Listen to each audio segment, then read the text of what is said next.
Салам достор, биздин каналга жазылыңыздар. Башкалар көрсөтпөгөндү биз көрсөтөбүз. Жер биздики. Искандаров полный шо жер биздики деп аткандан кийин зам губернатор болуп туруп онуку деп айтып атат. Кеңеш Салих. Кеңеш Салих.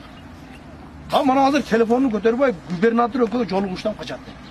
Бул мындай болбойт да. Биз айтып атабыз, биле турган адамды койгула, биле турган адамды койсоңор, мылтыксыз эле чечилет бул бап.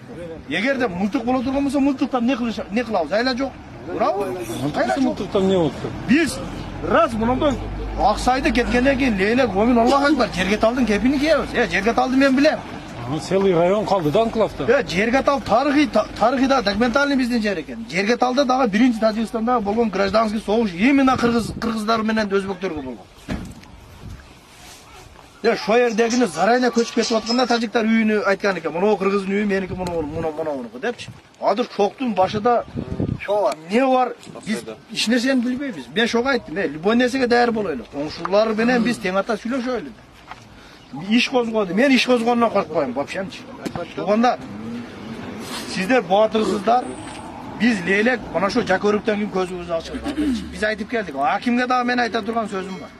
Мен ол киши менен любой жерде сүйлөшөм. Бирок азыр бир жакадан баш бир жеңинен кол чыгарып, Жеңиш Ыразаковду алдырыш керек.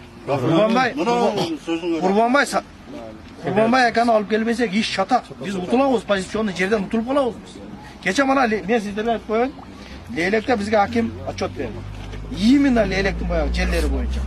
Буларчы такталган эле жерде такталбаган жер деп айтып атат экен. Бул Биздин жерлерде. Биздин жерлер. Ондо боло турган болсо биз армияны неге кармайбыз? Ондо бизге президенттин не кереги бар? Ондо бизге бийликтин не кереги? Ондо бизди Тажикстанга эле берсин ондо. Эч бул керек эмес экен да бул жерлер.